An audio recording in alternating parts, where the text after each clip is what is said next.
Assalamualaikum warahmatullahi wabarakatuh.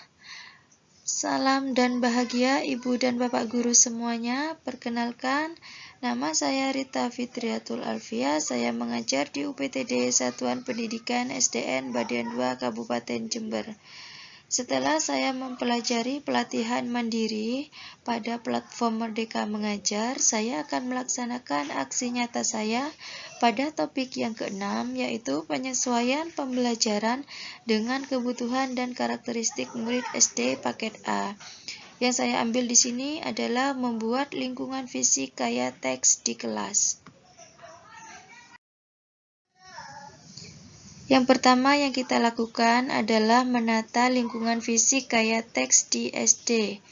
Bagaimana kita mengoptimalkan ruang kelas di sekolah menjadi sarana untuk murid belajar banyak hal?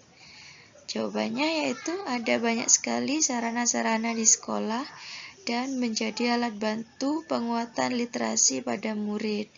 Di antaranya yang pertama kita dapat mengeksplor ruang kelas, gerbang sekolah, perpustakaan, kantin, kemudian toilet atau tempat sampah, lorong sekolah, taman, dan UKS. Nah, contohnya seperti ini saya mengeksplor ruang kelas saya dengan cara membuat reading corner. Nah, seperti ini tampilannya. Selanjutnya, manfaat lingkungan kelas kayak teks. Terdapat 3 manfaat. Yang pertama, menyediakan buku teks yang digunakan untuk berbagai tujuan. Yang kedua, membantu siswa mengembangkan pengetahuan tentang bagaimana huruf, kata, kalimat, dan teks fungsi. Manfaat yang ketiga yaitu mendorong interaksi guru dan murid dengan cara menciptakan lingkungan kelas kayak teks. Selanjutnya, untuk penataan ruang kelas, yang pertama, kita libatkan salah satu sudut kelas menjadi sudut baca kelas seperti yang telah saya lakukan tadi. Saya membuat reading corner pada sudut kelas saya. Kemudian yang kedua, kita sediakan papan display untuk memajang karya murid, di mana papan display ini bisa diperbarui dalam periode tertentu dan murid belajar dari karya teman-temannya. Yang ketiga, kita membuat papan buletin. Papan buletin ini berisi berbagai informasi.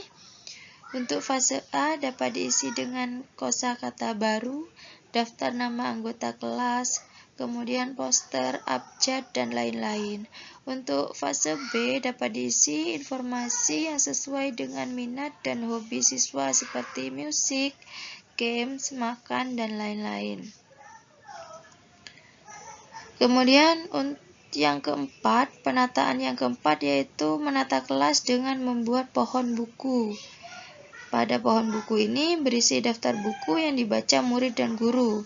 Untuk fase A dapat diisi dengan buku-buku yang guru bacakan. Kemudian pada fase B, murid menulis sendiri informasinya ditambah dengan hal yang mereka sukai.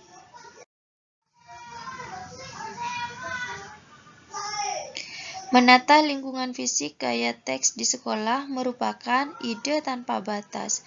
Setiap area bisa dimanfaatkan untuk mendukung budaya literasi. Nah, ini adalah contoh dokumentasi lingkungan fisik kayak teks di kelas saya, yaitu kelas 1. Di sini saya membuat reading corner. Reading corner seperti ini ya, pojok baca tampilannya di kelas saya yaitu kelas 1.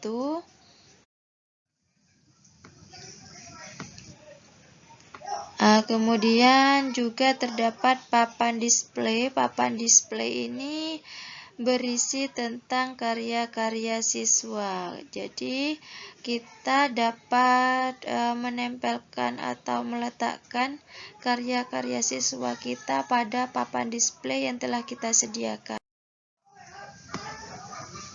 Kemudian yang selanjutnya ini adalah contoh papan buletin yang ada di kelas saya, yaitu terdapat nama siswa, gambar siswa, kemudian jadwal piket, ada jadwal pelajaran, kemudian ada media pembelajaran. Nah, seperti ini media pembelajarannya di sini yang telah saya buat itu ada kantong bilangan, kemudian ada jam yang terbuat dari kardus bekas. Ini adalah contoh papan buletin.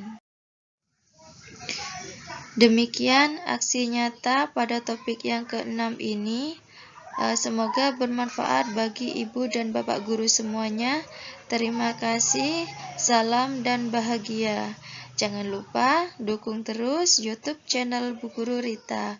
Wassalamualaikum warahmatullahi wabarakatuh.